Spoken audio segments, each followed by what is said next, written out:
Friends, આજે આપણે ફ્લક્સનો topic ભણવાના છીએ પહેલા ચેપ્ટરનો. તો ફ્લક્સ ભણતા પહેલા આપણે એરિયા વેક્ટર જે છે એ ભણવો પડે, એનો સ્ટડી કરવાનો છે. Okay, area vector generally area છે એ સ્કેલર ક્વોન્ટિટી તરીકે લેવાય છે, પણ ઘણા બધા કેસીસની અંદર એરિયા છે એને વેક્ટર તરીકે આપણે લેવું પડે છે, કે ઘણા કેસની અંદર ડાયરેક્શન છે એ મેટર કરતી હોય છે. તો એરિયાની જે ડિરેક્શન છે એ કેવી રીતે લેવી એ આપણે જોઈએ.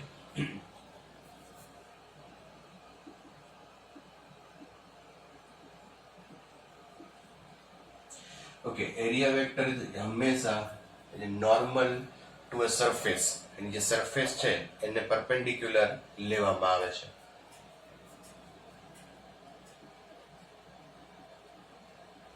Normal to the plane of surface. કોઈ સપાટીનું જે સમતલ છે એને પરપેન્ડિક્યુલર અથવા તો નોર્મલ એરિયા વેક્ટર હોય છે. પછી એ એરિયા વેક્ટર રાઈટ હેન્ડ સ્ક્રૂની મદદથી એની ડિરેક્શન નક્કી કરી શકાય, પણ અહીંયા આપણે રાઈટ હેન્ડ સ્ક્રૂ રૂલ્સનો યુઝ નથી કરવાના. સપોઝ એક એક્ઝામ્પલ લઈએ કે આ પ્લેન છે, તો આનો એરિયા વેક્ટર આ રીતે બતાવે, normal to the surface. Suppose આ મારે અહીંયા પામ છે પણ પ્લેન છે, તો એનો એરિયા વેક્ટર આમ અથવા આમ, પણ કઈ ડાયરેક્શન એક્ઝેક્ટલી આવે એ રાઈટ હેન્ડ સ્ક્રૂની યુઝ કરીને આપણે ફાઇન્ડ કરી શકીએ, પણ અત્યારે આપણે એની રિક્વાયરમેન્ટ નથી એટલે એની કોઈ ડિસ્કસ કરતા નથી. અત્યારે આપણે મહત્વની વાત એ કરશું કે એરિયા વેક્ટર છે એ always perpendicular to its surface. Okay, એક એક્ઝામ્પલ લઈએ આપણે. સપોઝ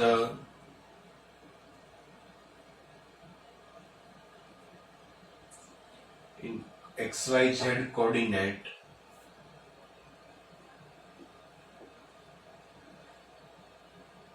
xy પ્લેન ની અંદર અહીંયા એક સ્ક્વેર છે, જે સ્ક્વેર છે એ એક્સ વાય પ્લેનમાં છે. તો આનો એરિયા વેક્ટર છે એ આને પ્લેનને પરપેન્ડિક્યુલર એટલે કે ઝેડ ડિરેક્શનમાં હોય. તો આનો એરિયા વેક્ટર અહીંયા ઝેડ ડિરેક્શનમાં આવે. સપોઝ આપણે અહીંયા એક XZ પ્લેનમાં સ્ક્વેર લઈએ.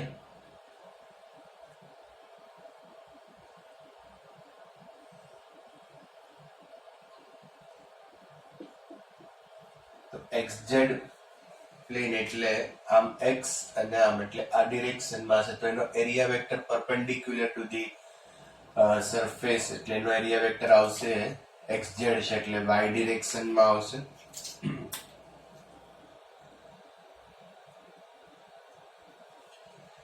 અને સપોઝ અહીંયા આપણે એક YZ સમતલમાં કોઈ સ્ક્વેર લઈએ, તો સ્ક્વેર YZ સમતલમાં હોય, y અને z તો YZ સમતલમાં હોય, તો એનો એરિયલ વેક્ટર છે એ perpendicular to surface, it is in the direction of x.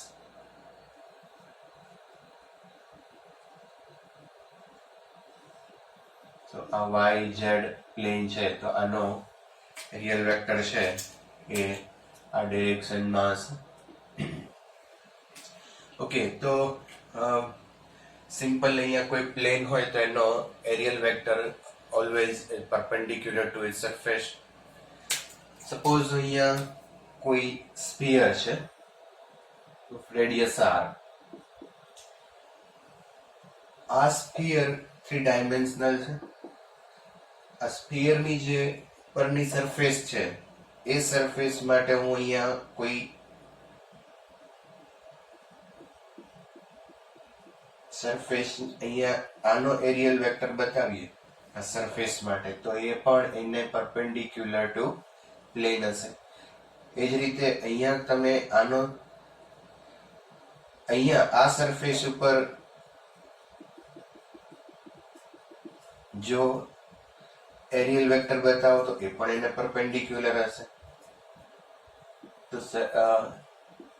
Aerial vector is denoted by S and S is equal to એનું મેગ્નિટ્યુડ S અને આ વેક્ટર જે છે તમે જુઓ એરિયલ વેક્ટર એ ઓકે સરફેસ ને પરપેન્ડિક્યુલર છે પણ એ r ની ડિરેક્શનમાં પણ છે.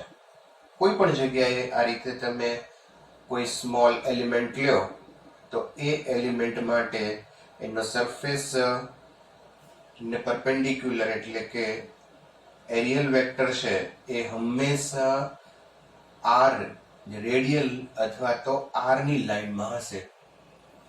તો અહીંયા આપણે લખી શકીએ r કેપ એનું મેગ્નિટ્યુડ અને એની ડિરેક્શન. તો 3 ડાયમેન્શનલ કોઈ સ્ફિયર હોય તો એનો એરિયલ વેક્ટર આપણે આ રીતે અહીંયા લખી શકીએ. સપોઝ કોઈ સિલિન્ડર છે તો સિલિન્ડર ની અંદર એની બે સરફેસ હોય, એક આ સર્ક્યુલર જે ફ્લેટ સરફેસ છે પરપેન્ડિક્યુલર ટુ એક્સ સિલિન્ડર ની એક્સ અને બીજી આ કર્વડ સરફેસ છે. એક ફ્લેટ સરફેસ છે અને એક કર્વડ સરફેસ છે. આ સપોઝ સિલિન્ડર હોય તો આ એક કર્વ સરફેસ થઈ અને આ એની ફ્લેટ સરફેસ થઈ. તો આ ફ્લેટ સરફેસ માટે એનો એરિયલ વેક્ટર ડિનોટ કરવો હોય તો આ રીતે કરી શકાય અને એની કર્વ સરફેસ માટે કોઈ પણ પોઈન્ટ પાસે એરિયલ વેક્ટર છે એ આ રીતે તમે ડિનોટ કરી શકો. Okay, simple. આ બધી જ વસ્તુની અંદર એક જ વાત મેઇન છે કે એરિયલ વેક્ટર હંમેશા જે કોઈ સરફેસ છે એને પરપેન્ડિક્યુલર લેવાય છે. ઓકે, તો એનો યુઝ આપણે ફ્લક્સની અંદર કરવાના છીએ.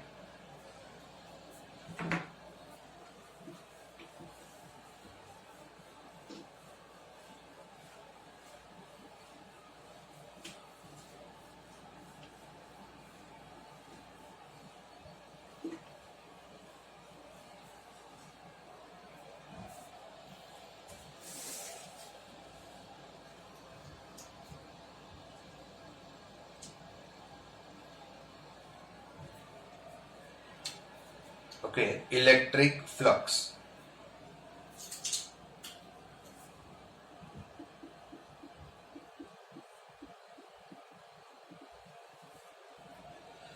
Flux, normally flux એટલે number of electric field line.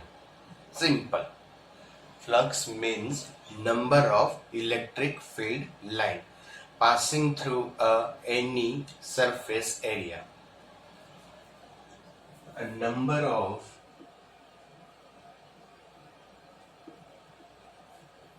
electric field line passing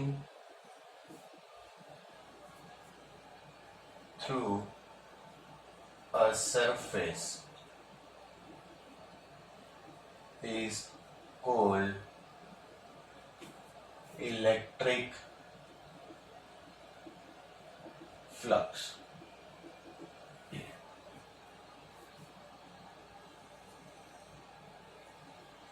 And it is denoted by phi.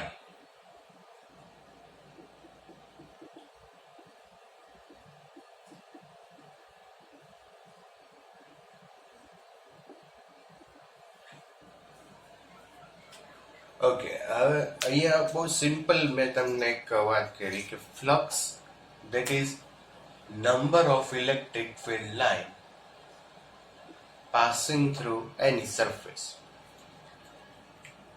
Suppose અહીંયા આપણે હવે આ ફ્લક્સનું મેઝરમેન્ટ કરવું છે તો ફ્લક્સનું જે મેઝરમેન્ટ છે એ ઇલેક્ટ્રિક ફિલ્ડના કન્સેપ્ટમાં કરાય છે. measurement of flux.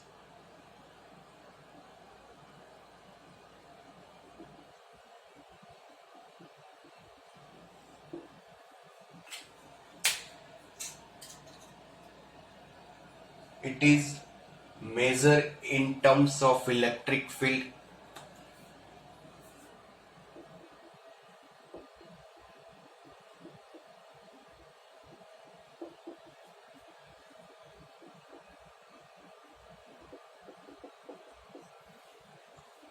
કેવી રીતે થાય? સપોઝ કોઈ રિજિયનમાં કોઈ પોઈન્ટ પાસે ઇલેક્ટ્રિક ફિલ્ડ ઇન્ટેન્સિટી આપણે ડિફાઇન કરવી છે. કોઈ રિજિયન છે અને કોઈ એમાં કોઈ એક પોઈન્ટ છે, ત્યાં ઇલેક્ટ્રિક ફિલ્ડ ઇન્ટેન્સિટી ડિફાઇન કરવી છે. તો એ ઇલેક્ટ્રિક ફિલ્ડ ઇન્ટેન્સિટી કેવી રીતે ડિફાઇન થાય? In a region at a point electric field intensity defined as, then that is in a region at a point electric field intensity defined as electric field line or flux passing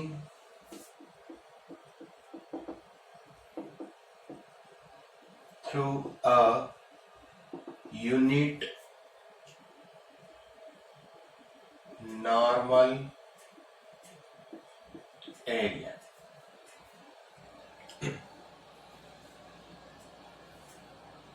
At that point. Okay. તો simple અહીંયા measurement આપણે કરી શકીએ. જો suppose અહીંયા electric field છે,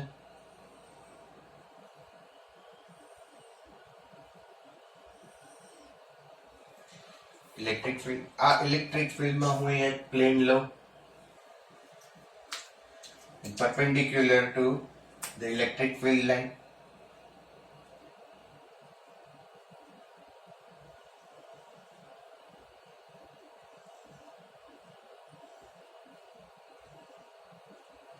તો perpendicular છે. આ જે પ્લેન છે એનો areal vector S, electric field E, and the electric field line passing through the normal to the area is flux phi. તો આપણી ડેફિનેશન મુજબ જોઈએ, unit normal area electric field line અથવા તો flux passing through a unit normal area. તો આને આ રીતે લખી શકાય, electric field E is equal to unit normal area, that is S, and flux phi. Electric field intensity આપણે અહીંયા એની કેવી હોય, કોઈ પોઈન્ટ પાસે કોઈ રિજિયનમાં ઇલેક્ટ્રિક ફિલ્ડ ઇન્ટેન્સિટી ડિફાઇન કરવી હોય તો આ રીતે કરી શકાય કે અહીંયા કોઈ પણ એરિયામાંથી in a region at a point electric field intensity defined as electric unit normal area, અને એમાંથી જે એરિયામાંથી ફ્લક્સ અથવા તો number of electric line pass થાય છે એ ફ્લક્સ phi. તો phi E is equal to phi upon S, then phi is equal to E into S. Okay, તો આ રીતે તમે ફ્લક્સ છે મેઝર કરી શકો. E into S, E એટલે ઇલેક્ટ્રિક ફિલ્ડ અને S એટલે એરિયલ વેક્ટર. તો બંનેનો મલ્ટીપ્લાય આપણને ફ્લક્સ, ફ્લક્સ એટલે number of electric field line. Okay, હવે યુનિટ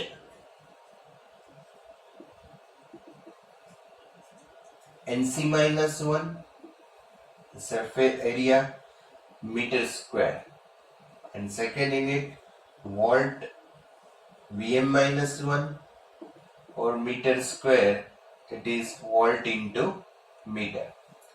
તો બે યુનિટ છે, volt into metre and NC-1 metre square. Flux છે સ્કેલર ક્વોન્ટિટી છે, પ્યોરલી મેથેમેટિકલ કન્સેપ્ટ છે, સ્કેલર ક્વોન્ટિટી. ઓકે, હવે અહીંયા એક વસ્તુ એવી વિચારીએ કે સપોઝ આ નોર્મલ છે એ ઇલેક્ટ્રિક ફિલ્ડ લાઇનને પરપેન્ડિક્યુલર ન હોય તો, if I tilted this normal or surface by an angle theta, if I tilted the surface by an angle theta, then electric flux became less. Okay, તો electric flux find કરવું હોય તો શું કરવું પડે? તો બહુ સિમ્પલ છે. જો પ્લેન ઇલેક્ટ્રિક ફિલ્ડને પરપેન્ડિક્યુલર ન હોય તો પહેલું તો આપણે કમ્પોનન્ટ લેવા પડે. કેવી રીતે લઈએ? જો સપોઝ અહીંયા આ પ્લેન છે જે થીટા એંગલે આપણે ઇન્ક્લાઇન કર્યું છે અથવા તો ટિલ્ટ કરેલું છે. આ જે એંગલ છે, પહેલા એંગલ છે એ 0 હતો અને એંગલ લઈએ આપણે થીટા.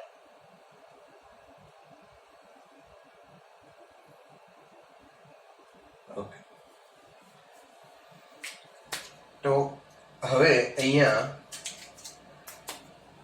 જે એરિયલ વેક્ટર છે એના કમ્પોનન્ટ આપણે લઈએ તો નિયર થીટા કમ્પોનન્ટ આ એરિયલ અહીંયા એરિયા છે.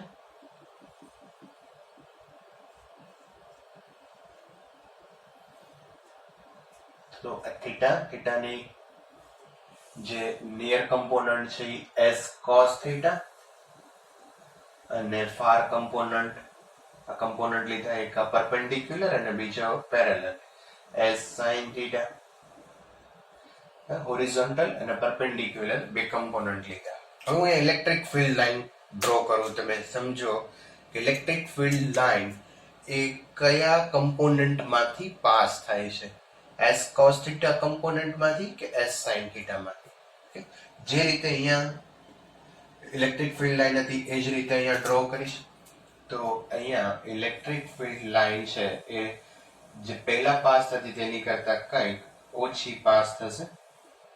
ઓકે, તો બીજું એક બહુ મહત્વનું જોઈ શકીએ કે s બધી ઇલેક્ટ્રિક ફિલ્ડ લાઇન છે અથવા તો most of electric field line છે s cos થીટામાંથી પાસ થાય, s sin થીટામાંથી એક પણ થતી નથી. જો આમ આવતી હતી ઇલેક્ટ્રિક ફિલ્ડ લાઇન તો s sin થીટામાંથી પાસ થાય, પણ અહીંયા બધી જ s cos થીટામાંથી પાસ થાય.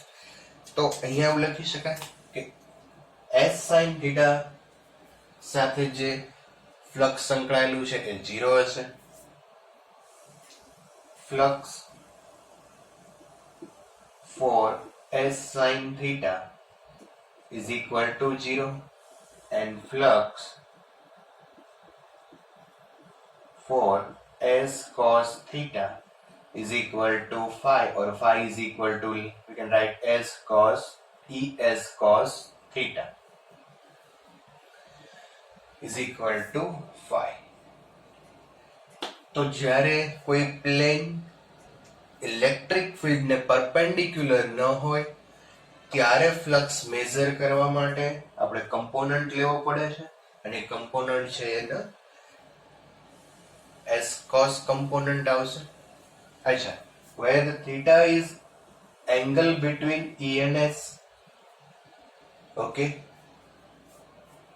theta is the angle between E and S. તો કેવી રીતે એને અહીંયા બતાવી શકાય? તો જો સપોઝ અહીંયા આ કોઈ પ્લેન છે,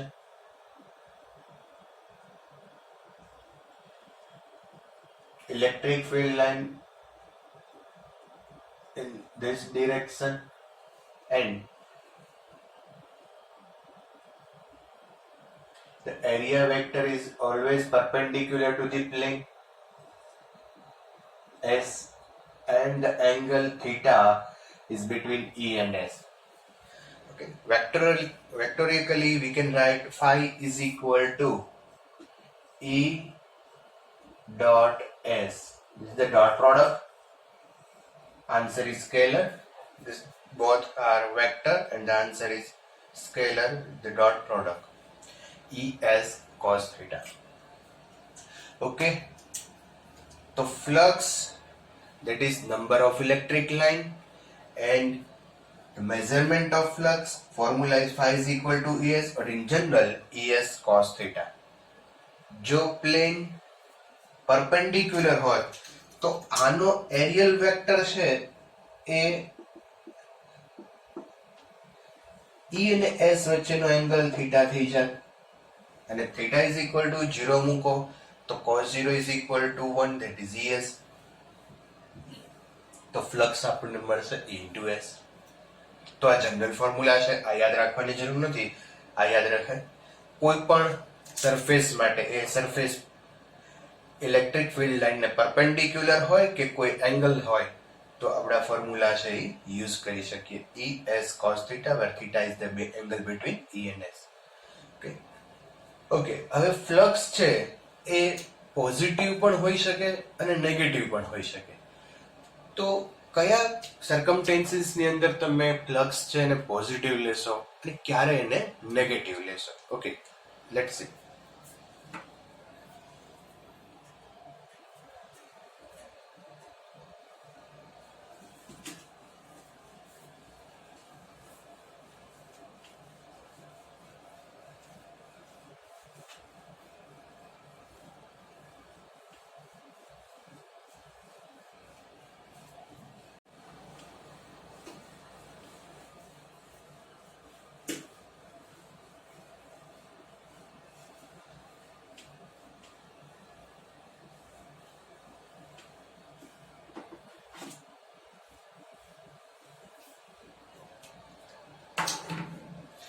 ઓકે, સપોઝ અહીંયા કોઈ સરફેસ છે,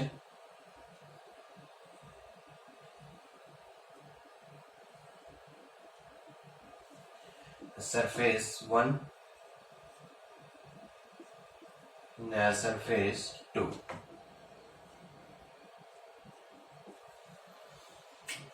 suppose electric field line going in and coming out, અહીંથી એન્ટર થાય છે અને અહીંથી બહાર નીકળે છે. Okay, and aerial vector for that surface is always perpendicular to the plane. તો આ ફર્સ્ટ સરફેસ માટે એરિયલ વેક્ટર છે એ આ ડિરેક્શનમાં આવશે, and the angle theta is here. Okay, હવે સેકન્ડ સરફેસ માટે વિચારીએ તો એરિયલ વેક્ટર તો એ હંમેશા આને પરપેન્ડિક્યુલર જ હશે.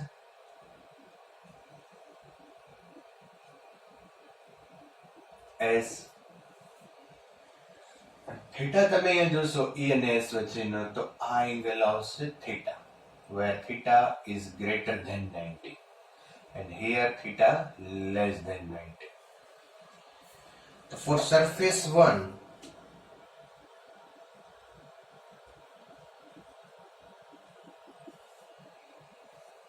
flux phi is equal to Es cos theta, theta less than 90. તો ફર્સ્ટ ક્વોડ્રન્ટ યુ અને ફર્સ્ટ ક્વોડ્રન્ટ ની અંદર cos ફંક્શન છે એ પોઝિટિવ હોય તો ફ્લક્સ છે એ પોઝિટિવ લેવાય. For surface 2, flux phi is equal to Es cos theta dash, and theta dash is greater than 90,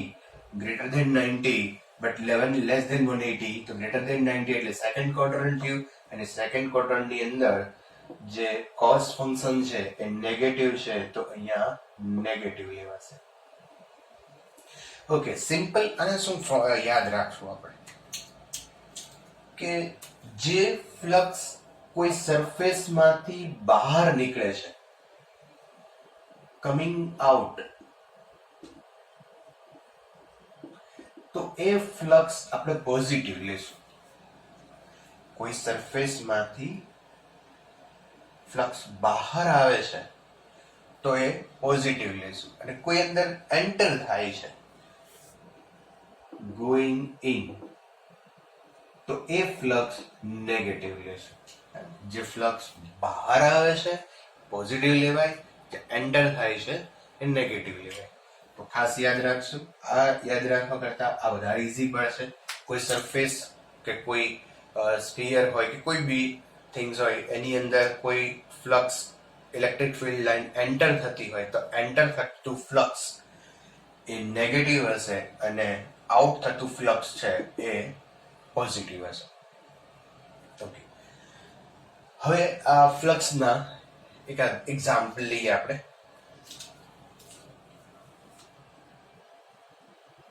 first suppose અહીંયા કોઈ એક પ્લેટ છે,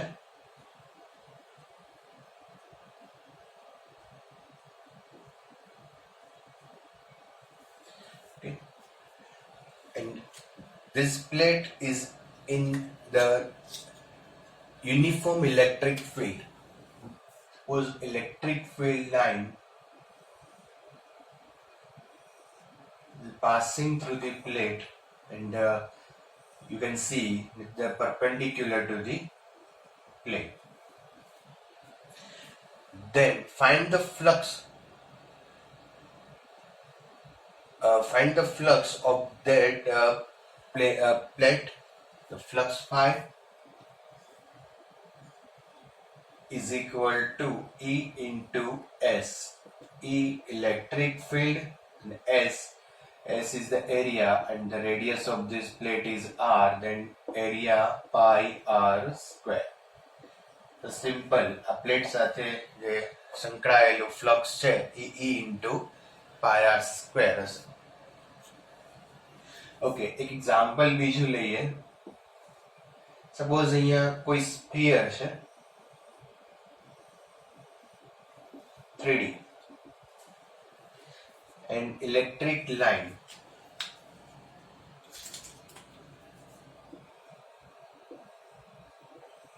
passing through the sphere. તો આ સ્ફિયર સાથે રિલેટેડ ફ્લક્સ આપણે ફાઇન્ડ કરવાનું છે. ઓકે, હવે ખાસ ધ્યાન એ રાખજો કે અહીંયા સ્ફિયર છે તો સ્ફિયરમાંથી ઇલેક્ટ્રિક લાઇન એટલી જ પસાર થશે. તમે આ સ્ફિયરનો ક્રોસ સેક્શન લ્યો તો એ ક્રોસ સેક્શન છે એ સર્ક્યુલર હશે. સમજો છો? ધારો કે કોઈ એપલ છે કે ઓરેન્જ છે, એનો ક્રોસ સેક્શન લઈએ તો એ ક્રોસ સેક્શન છે એ આ રીતે આવશે.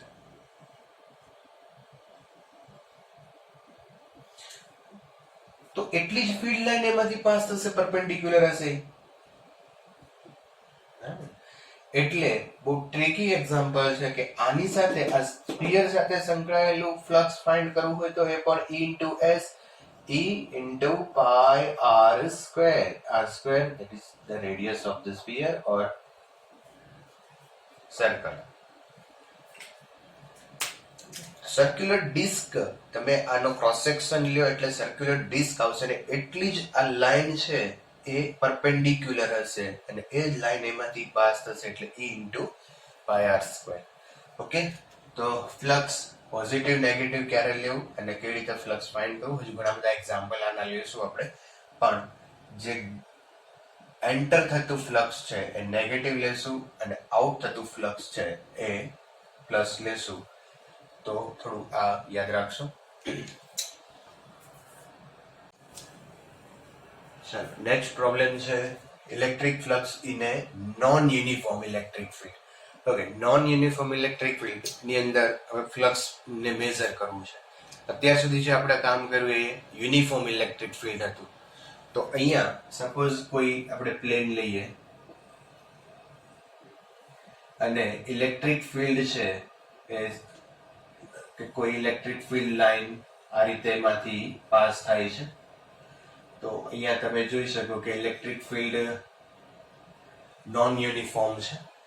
તો આમાં ફ્લક્સ ફાઇન્ડ કરવું હોય તો સિમ્પલ કે સપોઝ આ જે પ્લેન છે એ પ્લેનની અંદર કોઈ એક સ્મોલ એલિમેન્ટ આપણે અહીંયા લઈએ, કોઈ સ્મોલ સરફેસ લ્યો તમે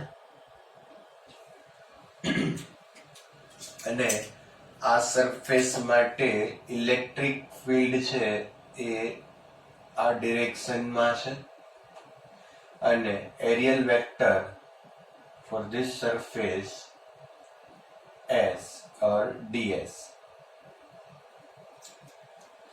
and the angle theta is E and S, the angle theta. Okay, to find the flux for this surface first and then integrate for all surface. The simple d phi is equal to E. આ જે small surface છે એના માટે E છે એ became constant. Small element E became constant, E into ds. Now integrate, that phi is equal to integrate E into ds surface.